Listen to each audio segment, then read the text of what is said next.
విశాఖపట్నం పట్టు చీరల అంగడి 2వ వార్షికోత్సవ బంపర్ ఆఫర్లు. పట్టు మరియు కాటన్ శారీస్ పై భారీ డిస్కౌంట్లు. నమస్తే, నేను విజయ్. మనిషి బతకాలంటే గాలి, నీరు ఎంత ముఖ్యమో ఈ భూగ్రహం మీద మనిషి జీవించాలంటే ఇంధనం కూడా అంతే ముఖ్యం. అంటే oil, petrol, diesel. So petrol, diesel మనిషి జీవితంలో ఒక భాగంగా మారిపోయింది. ముఖ్యంగా దేశాల ఆర్థిక వ్యవస్థ అంతా కూడా ఆధారపడి ఉండేది సామాన్యుడి నుంచి ఆ దేశ అధ్యక్షుడిని ఆ కుర్చీలో కూర్చోపెట్టాలా, దించాలా అనేటువంటి నిర్ణయం తీసుకునే వరకు ఆధారపడినటువంటి వ్యవస్థ ఆయిల్. సో ఈ ఆయిల్ ప్రస్తుతం ఇరాన్, ఇజ్రాయెల్, అమెరికా యుద్ధం వల్ల ఆయిల్ ధరలు పెరిగిపోతాయా? ఇప్పటికే చాలా దేశాలు స్ట్రైట్ ఆఫ్ హార్మోజ్ క్లోజ్ అయిపోవడం వల్ల చాలా అవస్థలు పడుతున్నాయి. మరి భారతదేశంలో ఆయిల్ ధరలు నిజంగా పెరుగుతాయా?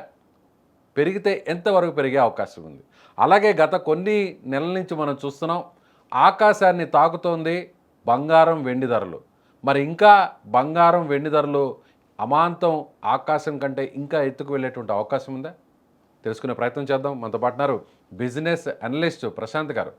ప్రశాంత్ గారు, అందరూ యుద్ధం అనగానే ముందు భయపడేది గోల్డ్, మహిళలు కానీ మధ్యతరగతి ప్రజలు వీళ్ళందరూ కూడా.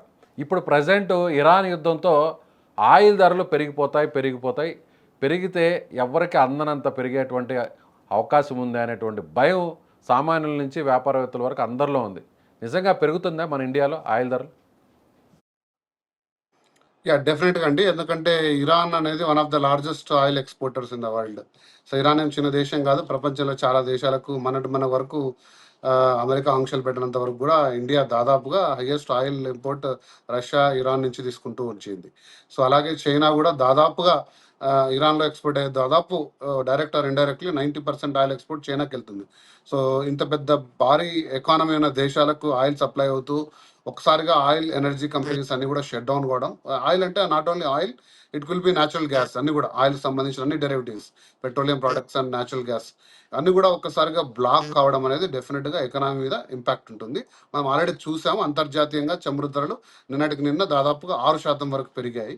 ఇదే యుద్ధం ఇలాగే కొనసాగితే దాదాపుగా 4-5 వారాలు అనుకుంటున్నారు అంచనా అవుతుంది అని. అది ఎన్ని రోజులు అవుతుందని మనం కూడా అంచనా వేయలేము, అది సపరేట్ టాపిక్.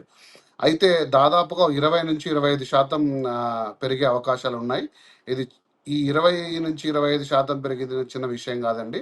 ఎందుకంటే వన్స్ పెట్రోల్, ఆయిల్ ధరలు ఎప్పుడైతే పెరుగుతాయో దానికి ఆధారిత ధరలన్నీ కూడా పెరుగుతాయి. అంటే ఇండస్ట్రియల్ పెరుగుతుంది, గూడ్స్ ప్రొడక్షన్ కాస్ట్ పెరుగుతుంది, మ్యానుఫ్యాక్చరింగ్ పెరుగుతుంది, ట్రాన్స్పోర్టేషన్ పెరుగుతుంది. సో వీటి కారణం రీత్యా దేశంలో ఆర్థిక పరిస్థితి ఒక్కసారిగా అమాంతంగా ఇన్ఫ్లేషన్ పెరిగిపోతుంది. ధరలన్నీ పెరిగిపోవడం, ఇన్ఫ్లేషన్ రావడం వల్ల ఆర్థిక అవకతవకలన్నీ కూడా వచ్చే అవకాశం ఉంది. కాబట్టి ఇది పుష్కలంగా ఉంది. ఈ వారు ఇలాగే కొనసాగితే పెట్రోల్ ధరలు, డీజిల్ ధరలు, రవాణా, మరి అన్ని వస్తువులు కూడా దాదాపుగా 10-20% పెరిగే అవకాశం ఉంది. కాకపోతే ఒక విషయం ఏంటంటే వీటికి మ్యాక్సిమం రిజర్వ్స్ ఉంటాయి. అంటే ఏ దేశం అయితేనేమి ఒకటే సోర్స్ నుంచి తెచ్చుకోరు. మిగతా దేశం నుంచి, అంటే రష్యా నుంచి మనం తీసుకుంటున్నాం, అమెరికా నుంచి తీసుకుంటున్నాం. సో కాకపోతే మీరు ఇందాక ఒక పాయింట్ మెన్షన్ చేశారు, strait of Hormuz, right, Mediterranean సీలో ఉన్న ఆ దారి మూసుకుపోవడం అనేది, అంటే మనకు కేవలం ఇరాన్ అనే కాదు, ఆ సముద్ర మార్గం మూయడం వల్ల మనకు ఐరోపా దేశాలు అయితేనేమి, తర్వాత ఉత్తర అమెరికా, నార్త్ అమెరికా నుంచి వచ్చే ఆయిల్ ఇంపోర్ట్స్ కూడా దాదాపుగా ఇంపాక్ట్ అయ్యి మనకు ట్రేడింగ్లో అంటే స్టాప్ కావడం వల్ల మనకు రావాల్సిన ఆయిల్ ఇంపోర్ట్స్ కూడా దాదాపుగా లేట్ కావడము, లేకపోతే రాకపోవడం వలన కూడా ఇంపాక్ట్ అయ్యి ధరలు పెరిగే అవకాశం ఉంది. Not only Iran oil exports. డెఫినెట్గా దానికి ఇప్పుడు సంబంధించిన చర్చలు జరుగుతున్నాయి. ఎందుకంటే ఆ సముద్రం హక్కులన్నీ కూడా ఇరాన్ దేశం ఉంది కాబట్టి వాళ్ళ సముద్ర మార్గం మూసేశారు కాబట్టి డెఫినెట్గా ఆగే ఉంది. బట్ ఆల్టర్నేట్ రోడ్స్ కూడా ఉన్నాయి, బట్ చాలా లాంగ్ డిస్టెన్స్ ట్రావెల్ చేయాల్సి ఉంటాయి, ఆ కాస్టింగ్ పెరుగుతుంది. సో ఇవన్నీ కూడా మనం చూడాల్సిన అంశం ఉంది డెఫినెట్గా. బట్ స్ట్రైట్ అవే ఒక 4 to 5 weeks ఈ కాన్ఫ్లిక్ట్ ఇలా ముందుకు పోతే డెఫినెట్గా ఆయిల్ ధరలు. ప్రశాంత్ గారు, మన దగ్గర ప్లాన్ బి కూడా రెడీగా ఉంది. ఇప్పటికే అమెరికా కూడా సో ఇరాన్కి సంబంధించినటువంటి ఆయిల్ ట్రేడింగ్ అంతా కూడా ఎక్స్పోర్ట్స్ ఆపేస్తే, యుద్ధం వల్ల ఆల్మోస్ట్ ఆగిపోయింది కాబట్టి, సో వెనిజులా నుంచి మొత్తం వేరే దేశాలన్నిటికి కూడా ఆయిల్ని అమ్మాలి అనేది మెయిన్ అమెరికా వ్యూహం. అందులో భాగంగానే ఆల్రెడీ ఇండియా కూడా అమెరికాతో డీల్ రెడీ చేసుకుంది కాబట్టి వెనిజులా నుంచి కూడా మనం ఇంపోర్ట్ చేసుకోవచ్చు. అట్ ది సేమ్ టైం మళ్ళీ తిరిగి కూడా రష్యా నుంచి కూడా ఆ ప్రొడక్షన్ కూడా మళ్ళీ పెంచుకోవచ్చు. కాబట్టి ఇండియాకు వచ్చినటువంటి నష్టం పెద్దగా ఉండకపోవచ్చు అనేది కొంతమంది విశ్లేషకులు చెప్తున్నటువంటి మాట. కరెక్టే అంటారా? అది డెఫినెట్ గా నేను ఒప్పుకోనండి. ఎందుకంటే ఒక ఆయిల్ రిగ్, ఒక ఆయిల్ వెల్ ఐడెంటిఫై చేసి దాని నుంచి ప్రొడక్షన్ తీసి రావడానికి దాదాపుగా నాకున్న పరిజ్ఞానం వరకు 2 నుంచి 10 ఏళ్ళ వరకు వచ్చే అవకాశం పడుతుందండి. ఒక్కసారిగా ఇప్పుడు వెనిజులాలో ఏదైతే ఉందో అది ఇమీడియట్ గా ఎక్స్ట్రాక్ట్ చేసే స్టేజ్ లో చాలా వరకు లేదు. ఎందుకంటే అమెరికా టెక్నాలజీ వెనక్కిపోయిన తర్వాత వెనిజులా అంత అడ్వాన్స్డ్ గా తీసుకోలేకపోవడము, ప్రపంచ దేశాలన్నిటికీ రెడీగా సప్లై చేసే స్టేజ్ లో వెనిజులా దేశంలో నుంచి అమెరికా ఇప్పుడిప్పుడుగా లేదు. బట్ మీరు అన్నట్టు అమెరికాలో ఉండే రిజర్వ్స్ ద్వారా అమెరికా కొన్ని సప్లై చేస్తుంది. నేను అందుకే చెప్పింది ఏంటంటే ఇరాన్ నుంచి వచ్చే ఆయిల్ ఇంపోర్ట్స్ ఆగిపోవచ్చు, కానీ ఇరాన్ ఆ, సముద్ర మార్గం గుండా, మెడిటేరియన్ సీ గుండా వచ్చే సముద్ర మార్గంలో స్టేట్ ఆఫ్ హర్మూజ్ మూయడం వల్ల వచ్చే డ్యామేజ్ కొంచెం ఎక్కువగా ఉంటుంది. సో అది కూడా ఖచ్చితంగా ఇంపాక్ట్ అవుతుంది అనేది కూడా మనం ఒక మాట చర్చించుకున్నాం. అది కూడా ఆయిల్ ప్రైసెస్ మీద ఇంపాక్ట్ అయ్యే అవకాశం ఉంది. సో ఏ రకంగా చూసినా చమురు ధరలు అనేది అంతర్జాతీయంగా నిర్ణయింపబడతాయండి. అది only Indian demand, Indian market ప్రకారంగా ఉండవు. సో అంతర్జాతీయంగా గ్లోబల్ డిమాండ్, గ్లోబల్ సప్లైకి ఉండే షార్టేజ్ మీద ప్రైస్ పెరుగుతుంది. సో అమెరికా సప్లై చేసినా, రష్యా సప్లై చేసినా, ఇరాన్ నుంచి తీసుకున్న అంతర్జాతీయంగా చమురు ధరలు బ్యారెల్ అంటే 2014 అనుకుంటాను, 2014-15లోనో ఎప్పుడో $100 చేరుకుంది. సో దాదాపుగా నాకు కరెక్ట్గా డేట్ గుర్తులేదు. సో అప్పుడు ఏదైతే పీక్ స్టేజ్లోకి వెళ్ళిందో ఇప్పుడు మరీ తిరిగి ఆ $100 బ్యారెల్ అయ్యే అంతర్జాతీయంగా చమురు ధర పెరిగే అవకాశాలు అయితే పుష్కలంగా ఉన్నాయి. వాటికి ఇండియా ఏం ఎక్సెప్షన్ కాదు. సో సో అది గోల్డ్ ఎక్కడి నుంచి తీసుకున్నా ఆ ప్రైస్ అనేది డెఫినెట్ గా $100 చేరుకుందంటే ఒక 15-20% అడిషనల్ గా పే చేయాల్సి ఉంటాయి. ఇండస్ట్రీస్ అయితేనేమి, మనం రీటైలర్స్ అయితేనేమి. అది ఆర్థికంగా డెఫినెట్ గా ఇండియాకే కాదు చాలా దేశాలకు ఇంపాక్ట్ గా ఉంటుంది. సో గోల్డ్ సిల్వర్ విషయానికి వస్తే ఎప్పుడు కూడా ఇప్పటివరకు చూడనంత వరకు లైఫ్ టైమ్ హై ప్రైస్లోకి వెళ్ళిపోయింది గోల్డ్. సో ఇంకా కూడా ఈ వార్ కంటిన్యూ అయితే ఇంకా కూడా హైక్ అయ్యేటువంటి ఛాన్సెస్ ఉన్నాయి. సో ఎప్పుడు యుద్ధ వాతావరణం నెలకొన్నా, జియో పొలిటికల్ టెన్షన్స్ ఉన్నా, ప్రపంచం మొత్తం కూడా సేఫ్ హ్యావెన్స్ గా కొన్ని 2-3 కరెన్సీల వైపు చూస్తాయి. అందులో గోల్డ్ ప్రధానమైన కరెన్సీ.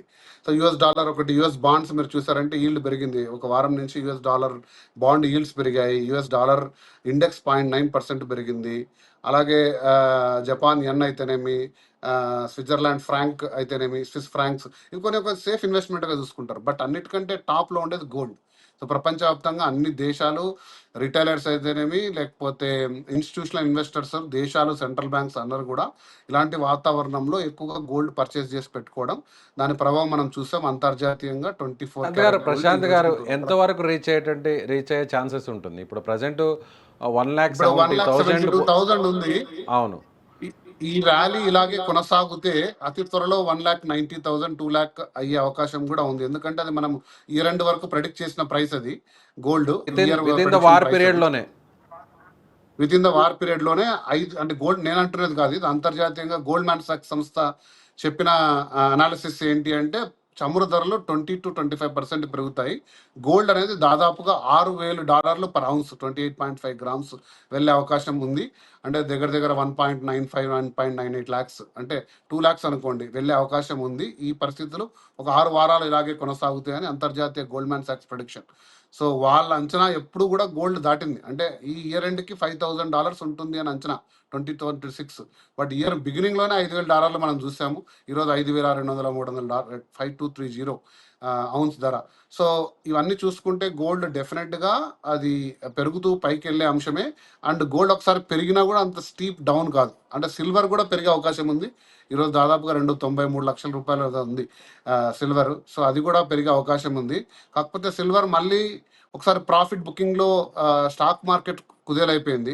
అంత స్టాక్ మార్కెట్లో ఇన్వెస్ట్మెంట్స్ అన్ని మళ్ళీ కమాడిటీ వైపు వస్తాయి. డెఫినెట్గా కమాడిటీ కానీ, యుఎస్ బాండ్స్ కానీ, లేకపోతే ఎఫ్డీస్ రూపంలో ఉంటాయి. స్టాక్ మార్కెట్ భారీగా పతనమైంది, మనం చూసుకున్నాం, అది వేరే సబ్జెక్ట్. సో కాబట్టి గోల్డ్, సిల్వర్ డెఫినెట్గా రానున్న 6 వారాల్లో మళ్ళీ ర్యాలీ అవుతాయి. అవి ఎక్కడి వరకు చేరుకొని మళ్ళీ పతనం అవుతాయా లేదా అంటే మనం చెప్పలేము. ఎందుకంటే January 31 సిల్వర్ చాలా చాలా దారుణంగా పతనమై ₹1,00,000 వరకు తగ్గిపోయిన అంశం మనం చూసాము. బట్ గోల్డ్ అయితే చిన్న చిన్న కరెక్షన్స్ ఉన్నా కూడా 140తో మొదలుపెట్టిన ఇయర్ గోల్డ్ ఈరోజు 172 వరకు చేరింది. అది అలాగే స్థిరంగా ముందుకెళ్లే అవకాశమే ఉంది, కానీ తగ్గే అవకాశం అయితే లేదు. మళ్ళీ పైగా ఒకవేళ వారు ముగిసినా కూడా కాన్స్టెంట్ గా ఏ ప్రైస్ దగ్గర స్టేబుల్గా ఉండేటువంటి అవకాశం ఉంది ఒకవేళ డౌన్ఫాల్ అయినా కూడా? గోల్డ్ డిమాండ్ ప్రైస్ 1,50,000 అండి డిమాండ్ ప్రైస్. ఇప్పుడు కరెక్షన్ చేసుకున్న తర్వాత బహుశా 170 డిమాండ్ ప్రైస్ ఉండొచ్చండి గోల్డ్. అంతకంటే కిందకైతే రాకపోవచ్చు. ఒకవేళ 180, 190 కొన్ని ఒడిదుడుకులను పైన కింద అయినా కూడా 170 కంటే కింద ఇంకా రాకపోవచ్చు గోల్డ్ ఎప్పటికీ అనేది ఒక అంశం. అంటే ఎంతో పెద్ద మార్పులు వస్తే తప్ప ప్రపంచ ఆర్థిక పరిస్థితుల్లో గోల్డ్ అనేది ఎప్పుడు కూడా అంతగా పడిపోయే అంశం కాదు. సో యాజ్ ఆఫ్ నౌ బహుశా యాజ్ ఆఫ్ నౌ ఇప్పుడున్నటువంటి ప్రైస్కి ఆ ప్రైస్ మీద ఇన్వెస్ట్మెంట్ చేయడానికి ఇది రైట్ ఆపర్చునిటీ అనుకోవచ్చా? అది సబ్జెక్ట్ టు ఇండివిజువల్ చాయిస్ అండి. నేను ఎప్పుడు కూడా డైరెక్ట్‌గా, ఎందుకంటే ఇన్వెస్ట్‌మెంట్ అనేది ఎప్పుడు కూడా ఒక ఫైనాన్షియల్ అడ్వైస్ ద్వారా, సర్టిఫైడ్ ఫైనాన్షియల్ అడ్వైజర్స్ ద్వారా తీసుకోవాల్సిన అంశం. కాకపోతే అవేర్‌నెస్ కోసం మనం ఇస్తున్న ఈ ఇన్ఫర్మేషన్ తీసుకొని మీరు కొన్ని నిర్ణయాలు తీసుకోవచ్చు. బట్ అది subject to your own decision. So నేనైతే డెఫినిట్‌గా గోల్డ్ ఎప్పుడు కూడా మీరు గోల్డ్ స్కీమ్స్ లాంటివి వెళ్ళి షాప్స్‌లో తరచూ కొనండి గోల్డ్ అని చెప్తాను. మంత్లీ వన్సో, 2 మంత్స్ వన్సో మీకున్న వెసులుబాటు బట్టి. ఒక్కసారిగా 170 ఉంది మళ్ళీ పెరిగిపోతుందేమో అని మీ దగ్గర ఉండే ఆస్తులు అన్ని క్రెడిట్ కార్డులు స్వైప్ చేసి లోన్లు తెచ్చి సడన్గా ఒక ₹1,00,00,000 ఇన్వెస్ట్ చేసి చూద్దాం మళ్ళీ 2,00,000 ఎప్పుడైతే కానీ చూసే విధంగా చేయొద్దండి. బట్ డెఫినెట్గా గోల్డ్ మీరు తీసుకోవాలనుకుంటే ఇది కూడా ఒక రైట్ టైం. ఎందుకంటే రానున్న 6 వారాల్లో డెఫినెట్గా ఇంకా పైకి వెళ్ళే అంశమే ఉంది కాబట్టి కొద్ది మొత్తంలో మీరు ఒక ఇన్వెస్ట్మెంట్ అసెట్ కాకుండా ఇన్సూరెన్స్ అసెట్గా మిమ్మల్ని కాపాడుకునే అసెట్గా గోల్డ్ పర్చేస్ చేయమని నేను ఎప్పుడు చెప్తుంటాను. పెద్ద డెఫినెట్గా మొత్తంలో మీరు కాకపోయినా తీసుకోవచ్చు. పెద్ద మొత్తంలో కాకపోయినా అవసరాలకు సరిపడా అయితే మాత్రం గోల్డ్ ఆర్నమెంట్స్ అయితే మాత్రం కొనుక్కోవచ్చు. ఆర్నమెంట్స్ రూపంలో కొనుక్కోద్దండి ఎప్పుడు. అంటే గోల్డ్ స్కీమ్స్ తీసుకోండి. గోల్డ్ స్కీమ్స్‌లో ఏం చేస్తారంటే మీకు ఎగ్జాక్ట్‌లీ గోల్డ్ వెయిట్ ఇస్తారు. మీకు ఆర్నమెంట్‌కి వెళ్ళినప్పుడు ఓన్లీ గోల్డ్ వెయిట్ ప్రైస్‌కి ఆర్నమెంట్ ఇస్తారు. సో అదొక అడ్వాంటేజ్ ఉంటది.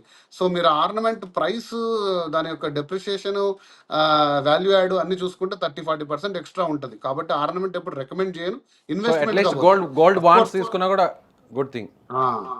డెఫినెట్‌గా 24 క్యారెట్ గోల్డ్ తీసుకోండి. 10 గ్రామ్స్ గోల్డ్ డెఫినెట్‌గా అవైలబుల్‌లో ఉన్నది. తీసుకోండి. మరి ఈటీఎఫ్స్, గోల్డ్ బాండ్స్ అది వేరే కాన్సెప్టు. అది నేను సబ్జెక్ట్ అది చాలా వేరే వేరే డిస్కషన్.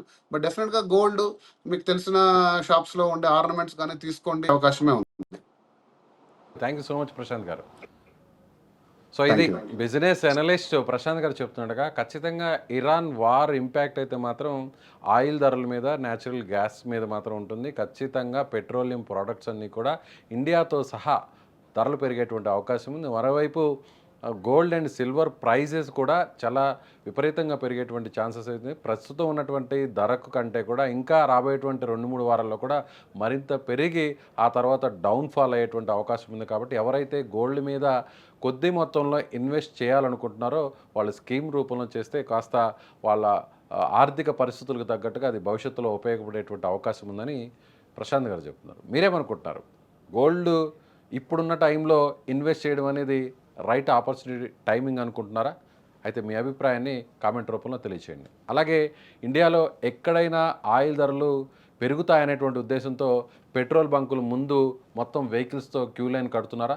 ఏ ఏరియాలో అయినా, ఏ ప్లేస్లో అయినా, ఏ పెట్రోల్ బంక్ అయినా అయితే ఆ ప్లేస్ ఏంటో, ఎక్కడో మీ అభిప్రాయాన్ని మీ కామెంట్ రూపంలో తెలియచేయండి.